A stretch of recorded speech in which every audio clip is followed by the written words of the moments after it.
Hey everybody, this is Dan coming back at you. April 13th, 2012 with another video. Just a short one this time. And just want to chime in on what I think is going on with the George Zimmerman recent arrest and the status of the case and everything. And for people that support Trayvon Martin, this is a good day, a good week. He was arrested, and maybe some more light will be shed from this situation. We did find out today that the prosecutor has ruled that no racial slur was uttered by George Zimmerman before he shot and killed Trayvon Martin. So the federal side, as far as denying him his civil rights, that doesn't look like it's going to happen. But be that as it may, the state has, taken the active role with the special prosecutor and placed him under arrest. Now, my video won't really harken too much on the Trayvon Martin case, but it'll sort of bounce around and talk about a couple of aspects of what's really going on here. Since the shooting of Trayvon Martin, and that was on February 26th, All-Star Weekend, there have been 16 additional killings of unarmed people, or people that were supposedly unarmed, which later found out they were not armed with lethal weapons. They had non-lethal weapons, pipe, etc. But be that as it may, 16 other people have died since Trayvon Martin has been killed, either by the police or people acting under the color of law, like security guards, special event police, and also private citizens. So we can't speculate exactly what happened in these cases, but just to let you know that there is something going on when 16 additional black people have been killed.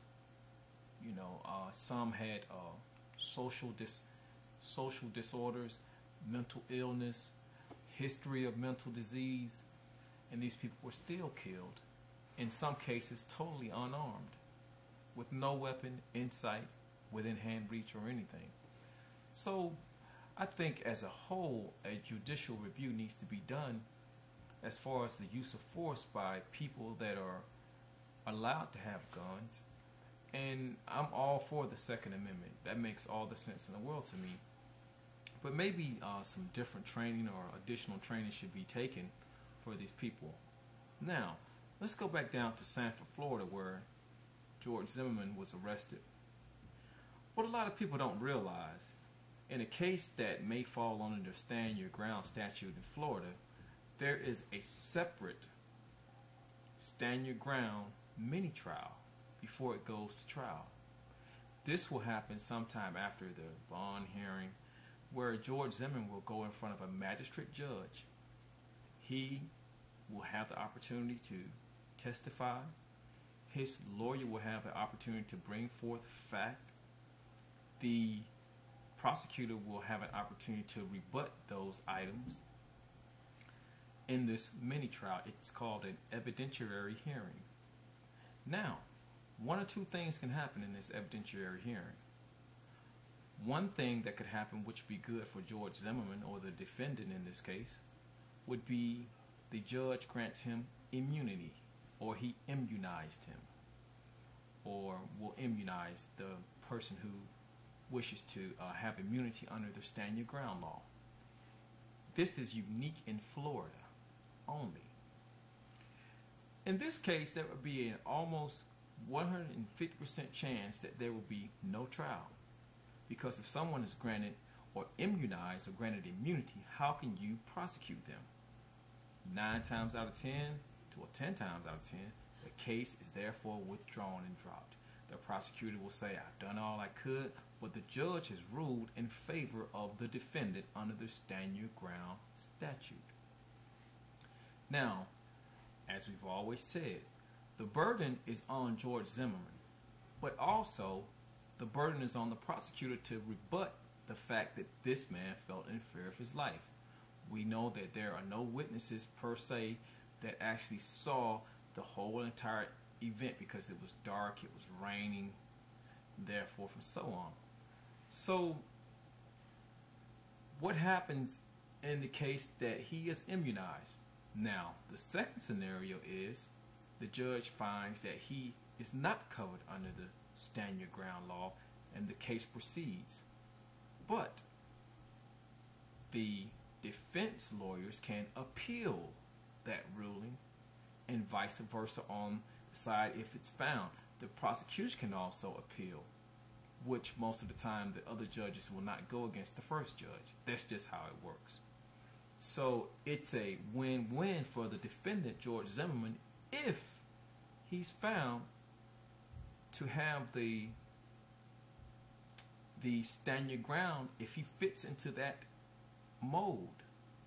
Now, one important thing to note with this stand your ground law that was signed into legislation in 2005 in Florida as a whole, the National Rifle Association co-sponsored this bill.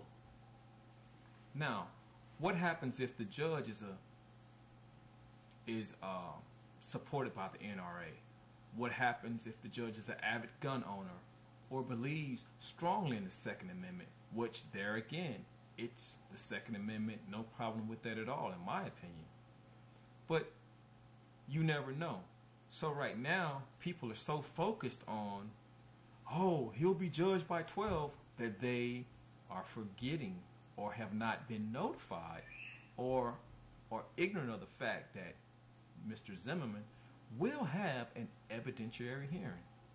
It's par for the course with these type of crimes in Florida.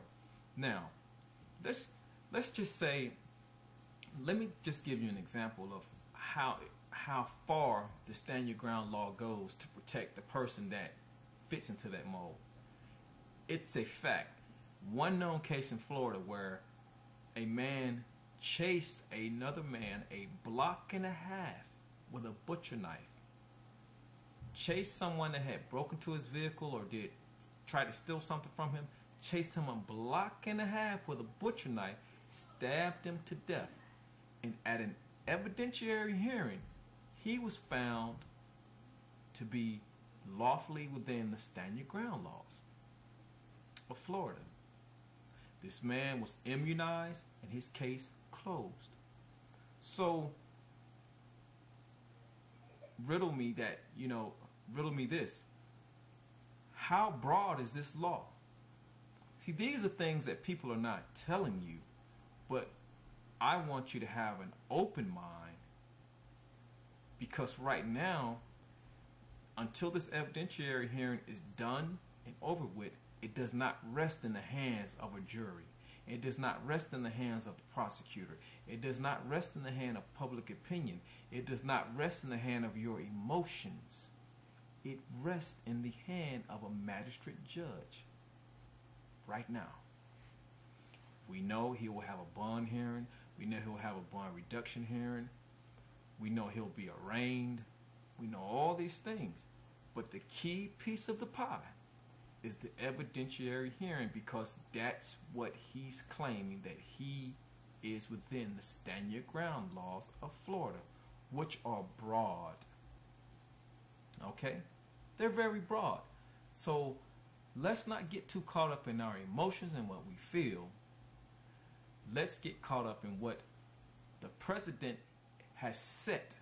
The president has been set down there with previous cases that have shown that the burden does not have to be so specific down in Florida for a person to get off under the stand your ground law. Okay? So I understand that people are upset.